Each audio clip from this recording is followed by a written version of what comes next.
And you've just heard The Crocodile and the Plover Bird, taken from the album Intercontinental by the Brian Molley Quartet, which is out now, and I'm delighted to be joined by Brian himself. Hello, Brian.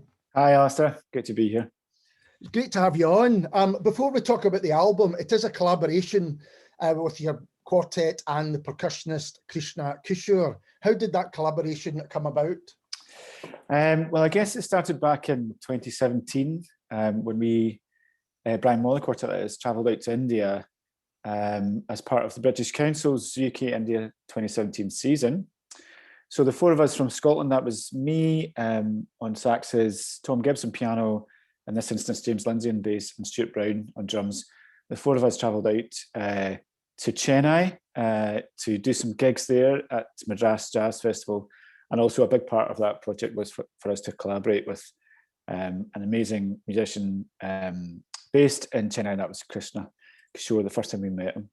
And so really, it didn't come about by chance exactly, but it was a very sort of fortuitous meeting that we managed to get together, and we just really got on very well, and musically it seemed to make a lot of sense to us all.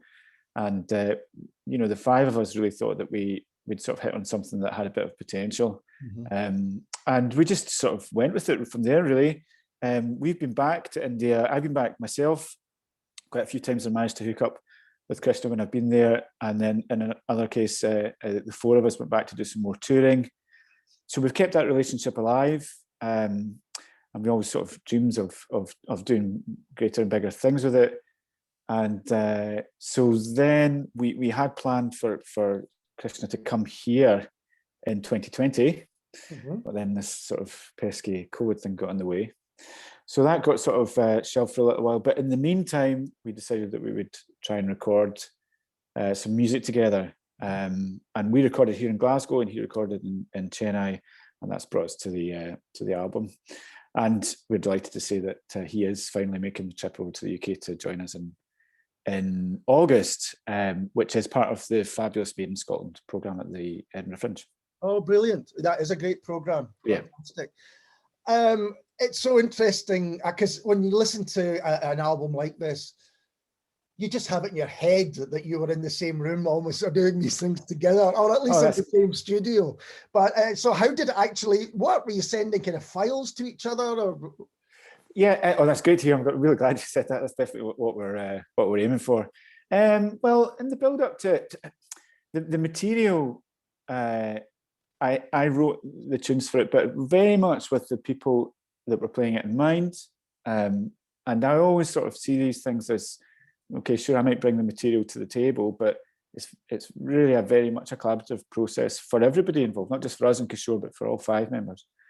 So working through the process in the build up to the session, a lot of chat about what was going to work well, what Kishore would like to do with it.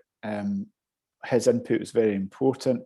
And so there was a few Zoom chats, and there were some chats with Kishore and Stuart Brown and myself, because obviously the percussion part, with Stuart being a drummer, is very important that they sort of blend in together.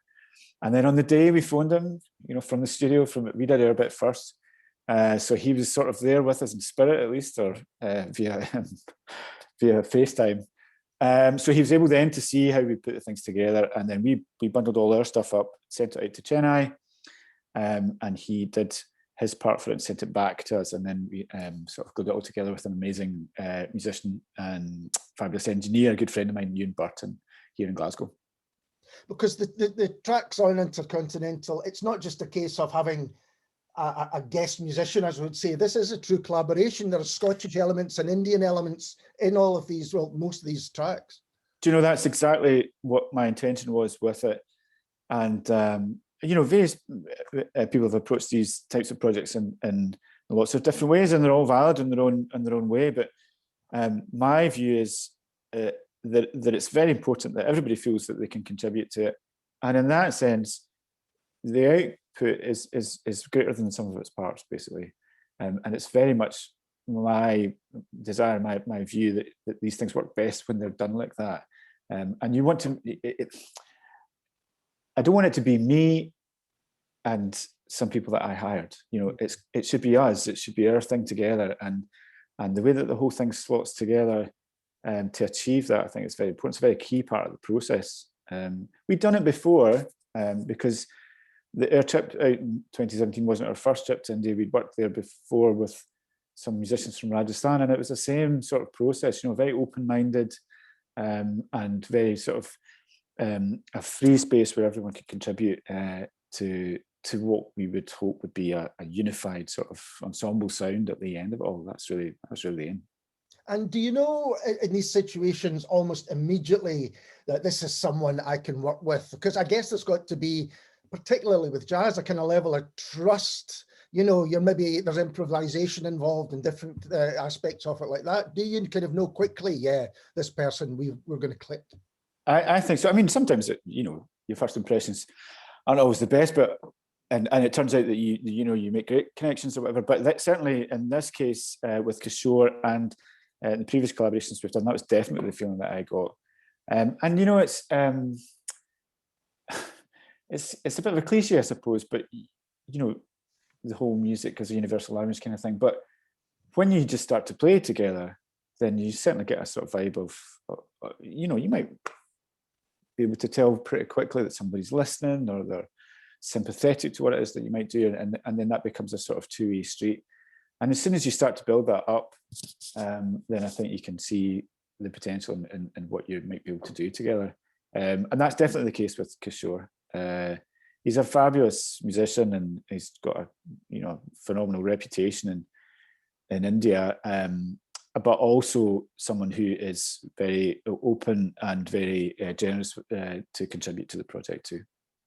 I wonder if it's easier now that people can collaborate in this way, across boundaries and across time zones and all of those things, that music that previously people might not think would go together, you find that there is a kind of universality about it. So, an Indian tradition and a Scottish tradition, or even a folk tradition and a jazz tradition, that, it seems to be more of that kind of thing happening. Yeah, I think so. And I mean, obviously the technology in our case made it possible. I mean, I guess you could have done projects like this in the past with enormous budgets and that sort of thing, but we were able to do it with the technology that's available to us, and also the people, I think, having a will to make it happen, which is also very important too.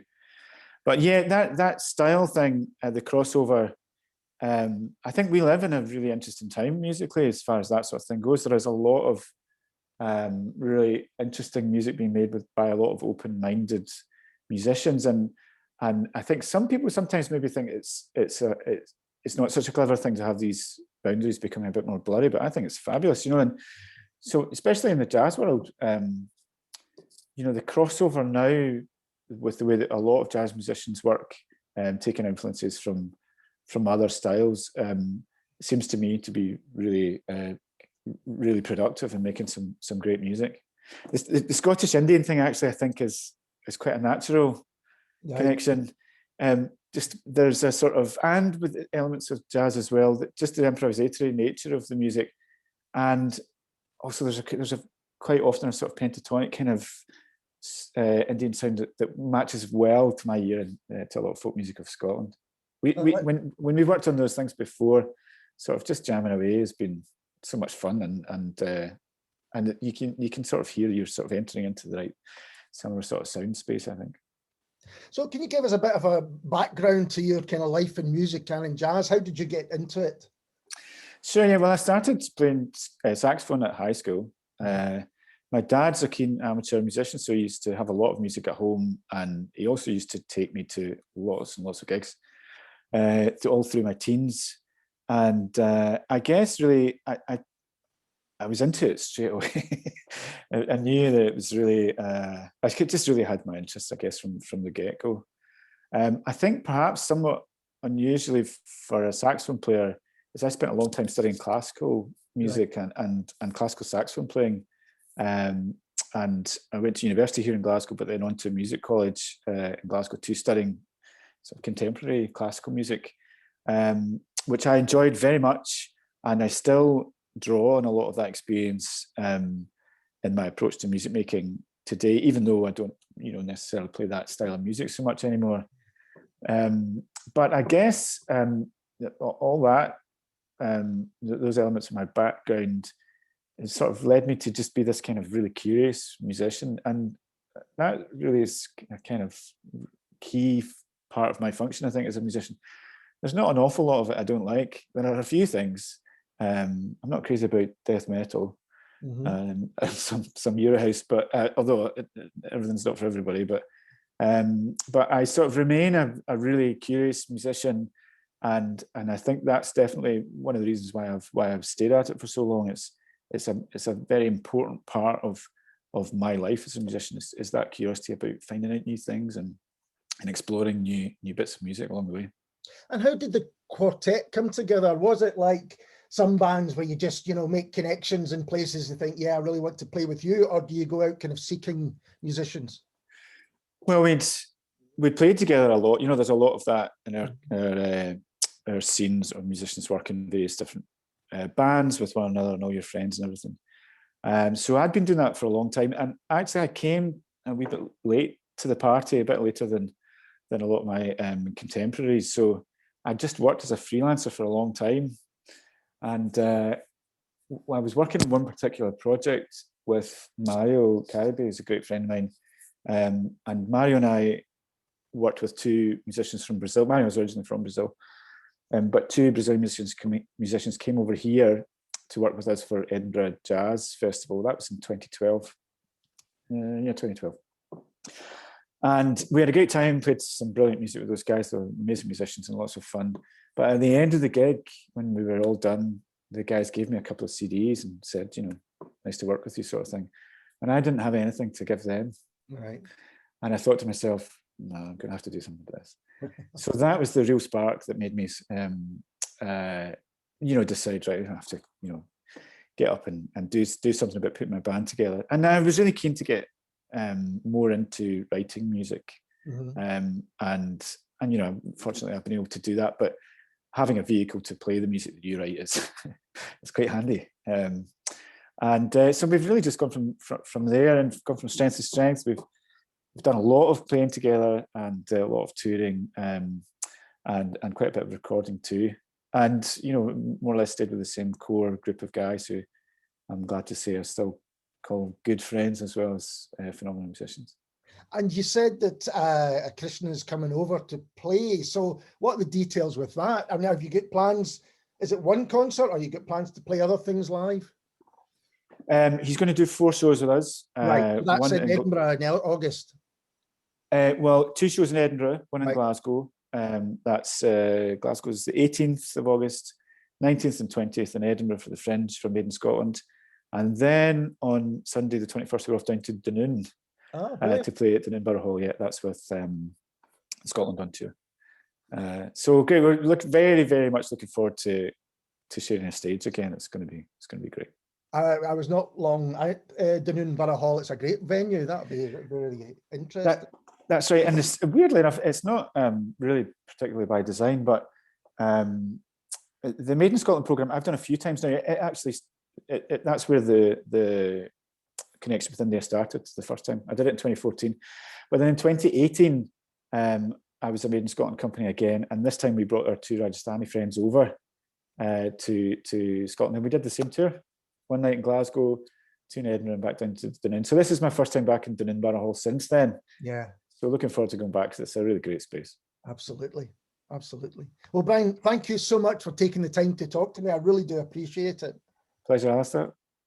And this is the Brian Molley Quartet with Krishna Kishore and Ramal Dabka.